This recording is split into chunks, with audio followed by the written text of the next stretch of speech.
Roger. This is B-Quad. Arriving shortly at LZ.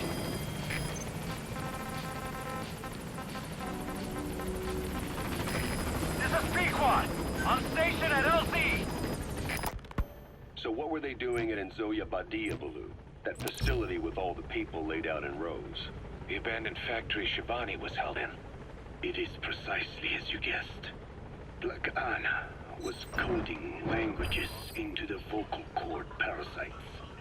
They infected the subjects with the parasites, then made an incision in the throat to expose the vocal cords. That allowed them to play recordings of a desired language directly to the parasites. And the parasites learned the languages that way. That's some teaching method. I just don't get how a bunch of bugs had the brain power for it. They don't. Do not judge them by human standards. They do not learn as a function of intellect. Then how do they do it? What language the parasites react to is coded into their genes. You could expose the Japanese strain to English for years, and it would never learn the language and react to it. The pronunciation, rhythm, and structure are different. But what about, say, Spanish and Portuguese? Linguistically, the two are very close. Yeah, they're both Ibero-Romance languages. Even so, a Spanish language mating pair exposed to Portuguese will not copulate. Only when they hear Spanish. Only then. And the majority of their offspring will be the same. So it's a literal case of a mother tongue. But if that's so, I don't see how the different strains can be created in the first place. Well, among the many thousands of offspring, there may be just a few that react to Portuguese. You're talking about mutations. Correct. Playing the tapes helps to identify the mutant strains. Those specimens are then isolated and bred with one another. From their children, specimens that react most strongly to Portuguese can again be selected and bred.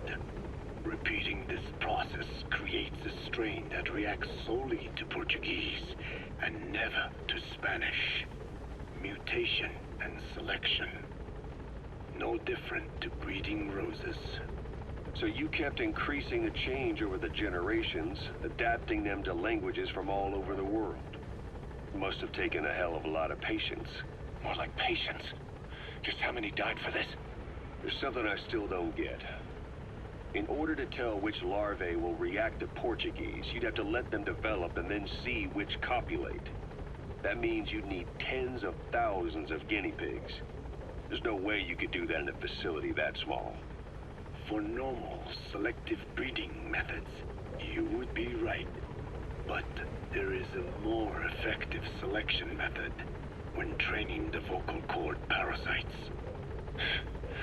Go on. It is not only when mating that the parasites listen for language. Shortly before hatching, larvae display markedly increased activity in reaction to particular language. The active eggs can be identified under a black light. So the eggs that react to Portuguese are selectively placed in the throats of subjects. So you see, narrowing down strains that react to the target language is an effective process. Though I'm sure that even so, many lost their lives to create the various strains. Taken against their will into that dungeon. There are two reasons for playing the tapes for the parasites. One, to isolate the eggs that respond to the target language. And two, to cause the specimens raised from the selected eggs to mate. I get how the system works. But why do they respond to language before they even hatch? It's not like they can mate from inside an egg. It is because the larvae learn the language before hatching. You mentioned that what language the parasites respond to is hard-coded into their genes. and that they don't have the brain power to actually learn a language. But then you say that the larvae at Nzoyabadiabulu were learning the languages in the egg.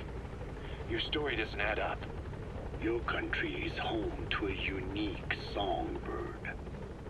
The Japanese bush warbler. Sure, what of it? What a beautiful call it has. But no bush warbler can sing it perfectly at the start. As chicks, they can barely chirp at all. They must learn from their parents and other adult birds. Only then can they sing properly and attract females. So naturally, there are individual differences in each bird's call. Though they start on the same footing, each bird is influenced by its teachers. And the parasites are the same? Like the birds, the parasites have a genetic predisposition towards a particular language. But while in the egg, the larvae's ears are tweaked by listening to the voice of the host. This tweaking ensures that the grown parasites will react better to the host's speech pattern. Why would they have an ability like that? Well, there are distinct regional differences within even the same language. Rare is the language that has no unique dialects. Yes, learning the host's speech pattern before hatching attunes the larvae to whatever twist of pronunciation it will encounter. This adaptive ability is what makes them so formidable. I see. So a language requires selective breeding, but the parasites can learn dialects by themselves. Of course, having the egg-stage larvae listen to the tapes in the factory was not meant to teach them. It was more important to use that trait of theirs to identify the mutated strains.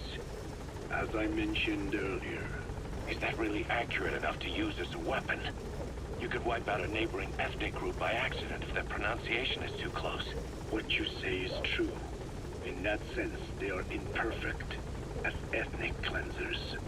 But for his purposes, they are good enough. His objective was not to exterminate any one ethnic group, but to render the world's lingua franca, English, inert.